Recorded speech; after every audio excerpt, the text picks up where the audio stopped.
Mwaramutse neza, Yesu ashimwe, icyubahiro kibi cy'Imana Data, iduhaye kubaho, iduhaye ubuzima, itwemereye kandi tukabasha kongera gusenga, kubyuka, kuvuga, guhagarara, gushyiramo inkweto bikemera, gukanura amaso bigakunda, ururimi kuvuga bigakunda, intoki gukora bigakunda. Hari abatabishoboye ariko turashima Yesu, n'umwuka wacu ukaba ugifite ibyiringiro mu Mana, n'umubiri wacu ukaba ugifite ibyiringiro mu Mana, nabyo turabishimira Yesu. Turashima Yesu kubw'ibyo, turamushimira imbabazi yatugiriye, turamushimira ineza ye, turamushimira Kristo wazutse, niwe wabiduhesheje, niwe wabitumye tubigeraho. Imbabazi Imana yatugiriye ni mu buntu, byose bibera mu buntu bw'igorogota Imana yatugiriye. Twebwe abari bapfuye urupfu rubi tuzize ibyaha byacu, Yesu agenda atuzura umunsi ku munsi, agenda twiyereka. Reka rero iki gitondo duhagarare muri Yohana 9, turava ku murongo wa 6 tugere ku wa 11. Reka nsome mu izina rya Yesu. Yohana 9 turava ku murongo wa 6 kugera ku wa 11. Amaze kuvuga atyo, acira amacandwe hasi, ayatobesha akondo, akamusiga ku maso, aramubwira ati, genda wiyuhagire mu kidendezi cy'i Silowamu, hasobanurwa ngo yaratumwe. Nuko aragenda ariyuhagira, agaruka ahumutse. Abaturanyi be n'abamubonaga kera aho asabiriza barabazanya bati, uyu si we wicaraga asabiriza? Bamwe bati niwe, abandi bati si we, icyakora asa nawe. Nawe arabasubiza ati, ni njye. Baramubaza bati, mbese wahumutse ute?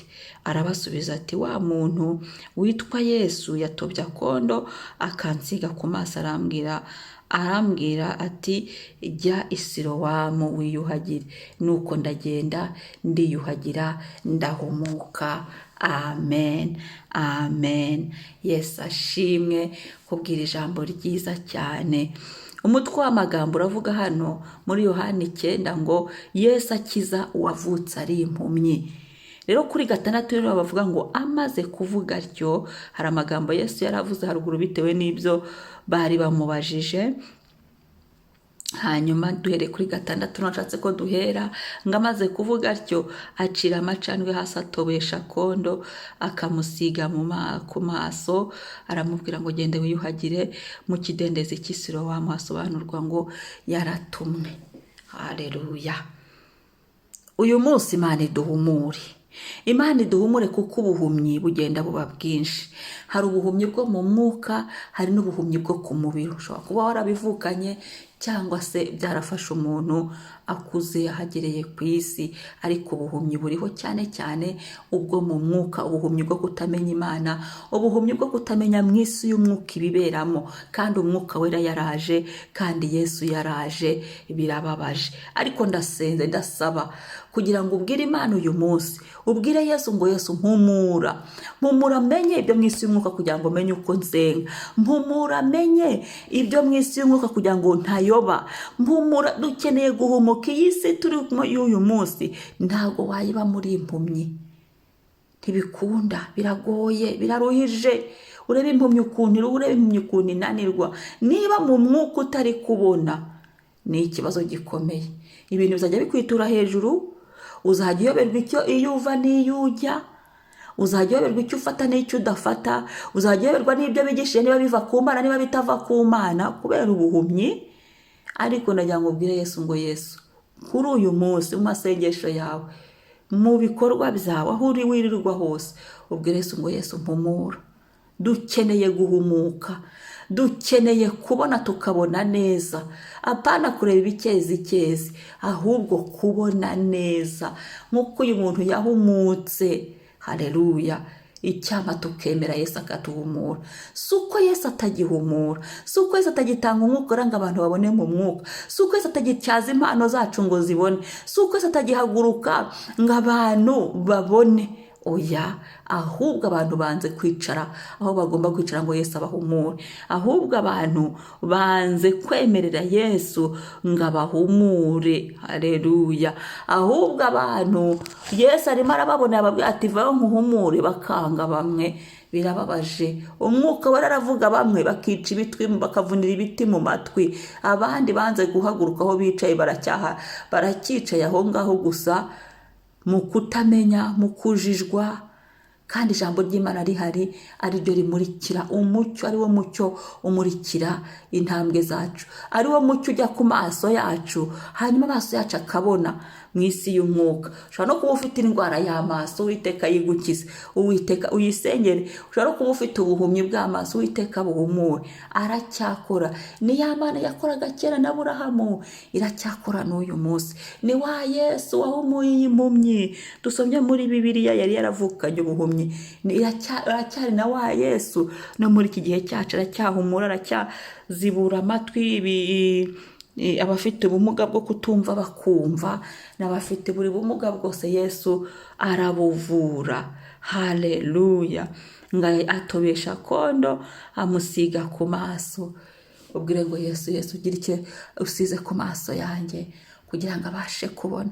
Ikiganza cyawe gikore ku maso yanjye kugira ngo abashe kubona. Ikiganza cyawe Yesu gikoremo, gikore ku mboni yanjye ibashe kubona. Ikiganza cyawe Yesu gikore ku bwonko bwanjye bubashe kubona. Ikiganza cyawe Yesu gikore Yesu ku matwi yanjye abashe kumva neza. Gikore ku rurimi rwanjye rubashe kumva neza.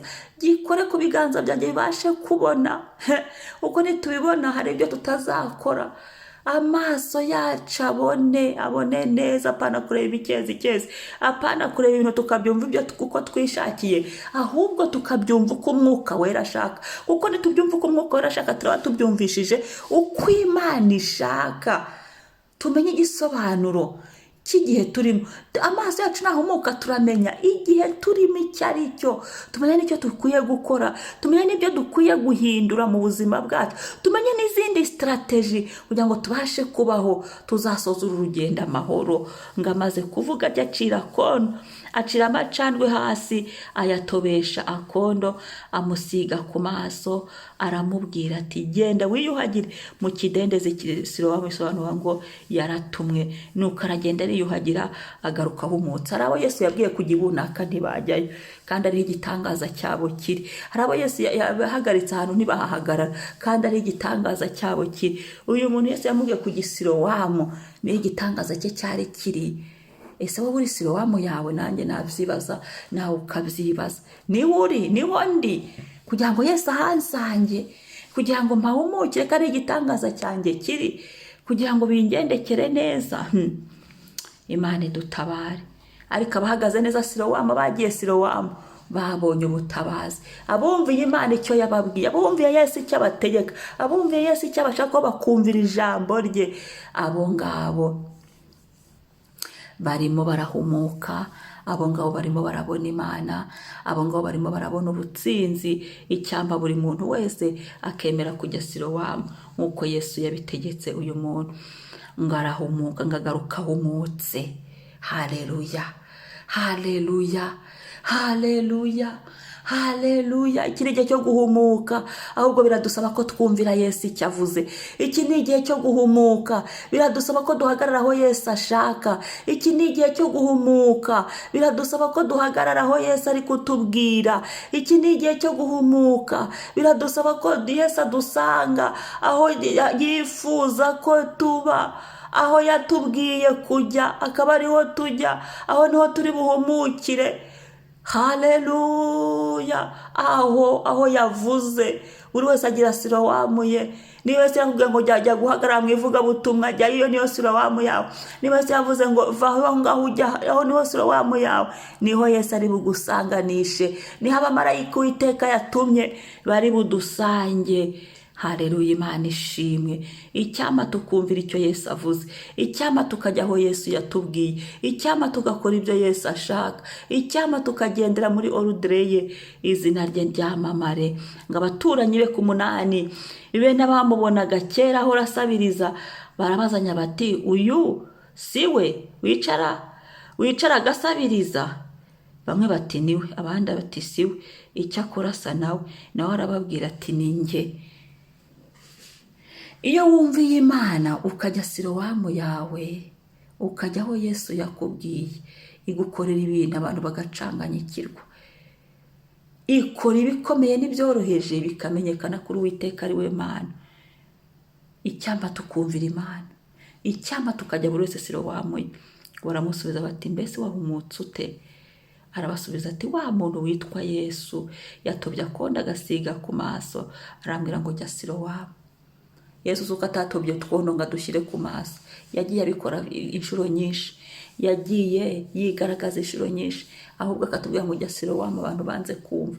Icyampa twebwe tukumvira Imana, twumvishe ijambo ry'iki gitondo ry'uyu munsi, tukamwumvira, tukemera kwiyuhagira, tukemera kwiboneza, tukemera gutunganywa, tukemera kwikura mu bucakara, n'ahandi twiyuhagirira ni mu maraso ya Yesu Kristo.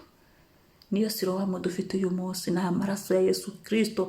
Tukemera kwiyinikamo, tukinikamo umutwe, igihimba, amaguru n'amaboko, maze ngo murebe ngo turahumuka. Ibyari ubujiji biravamo, ibyari ukutabona biravamo, duhumuke ngo ndahumuka. Twakire guhumuka iki gitondo. Ahari hari ubuhumyi mu mibiri yacu buvemo, ahari hari ubuhumyi mu mwuka wacu buvemo, mu izina rya Yesu Kristo. Kandi twumvire Yesu, twumvire Yesu icyo ashaka batyo dukora, twumvire Yesu ashaka ko tujya bariho tujya, kuko aho ngaho impamvu abatubwiye kujya, kuko ibyo ngibyo impamvu abitubujije kubikora, kuko ibyo aho ngaho impamvu Yesu abatubujije kuhaba, kuko Yesu akubwiye ngo ijambo rye rivuze ngo iki n'iki tukacyubahiriza, tugasoma iryo jambo tugakora icyo ridushakaho. Nukuri tugirirwa tubone ineza y'Imana, tubone ineza ya Yesu wazutse. Urakoze Yesu, turagushimiye kuko abakumviye bose ntibazegera bamwara, abagutegereje, abakwiringiye, abakoze ibyo ushaka bakubahiriza ijambo ryawe, icyo uvugana natwe mu ijambo ryawe, icyo ngicyo uragisohoza, kubera kuri Imana y'urukundo n'imbabazi. Uraduhumura igitondo, twemeye kuduhumura, duhagaze imbere yawe. Kandi Mwami, aho dushaka niho dushaka guhagarara, kugira ngo twakire igitangaza, kuko muri iyi minsi biragoye, tudahumutse twayoba, tudahumutse twananirwa, ndetse rimwe na rimwe tugahera hamwe. Ahubwo Uwiteka tukumvire, izina ryamamare, reka dusenge, izina rya Yesu ryamamare. Yesu turagushimiye ko iki gitondo ari igitondo cyo guhumuka, kandi tukemera guhagarara muri Silowamu, tukemera kwiyuhagira muri Silowamu y'amaraso yawe, ko mu kwiyuhagira ibyaha byose biravaho, Satani atubureho ikirego na kimwe, ko mu kwiyuhagira ibyari byaratugize imbata biratuvaho, tubohoke. Mu kwiyuhagira muri Silowamu y'amaraso ya Yesu, ibyatunanizaga, imigozi yari ituziritse iravaho, maze twinjire ku misozi y'amasezerano yacu. Mwami, Ijambo yaravuze ngo uhagarike ibirenge byanjye ku misozi y'amasezerano yanjye. Aho niho turi buhagarare, kubera ko twiyuhagiye mu kidendezi cy'amaraso yawe Mwami, muri Silowamu y'amaraso yawe Yesu, tukihana, tukamaramaza, tugatungana rwose, tukavanamo, tugahagarara aho dushaka. Ijambo ryawe ritubwira guhagarara, akaba ariho duhagarara iki gitondo. Mwami, turabigushimiye Yesu. Iyo ari igihe cyo guhumuka, twakire guhumuka, twakire kubona mu mwuka, twakire guhumuka mu mubiri, twakire kubona mu mwuka, twakire gukira indwara z'amaso, twakire kumererwa neza, kuko Uwiteka waratsinze. Yesu yaratsinze Igorogota, Mwuka wera waratsinze, uri muri twe kandi uri kumwe natwe, kugira ngo tubashe guhagarara tutari mu buhumyi, tubashe kugenda duhumutse, tubashe guhagarara duhumutse, tubashe kugukorera duhumutse, tubashe kuvuga duhumutse, tubashe kugenda duhumutse, maze abatubonye bongere batangarira imirimo yawe n'imbabazi zawe no gukora kwawe. Mwami, nabo bahinduke, bihane, bababarirwe ibyaha byabo. Oh, haleluya. Urakoze Yesu, turagusingiza, niwe Mwami. Amen, amen. Murakoze, mwari kumwe na Mama Ebenezer. Umunsi mwiza, shalom.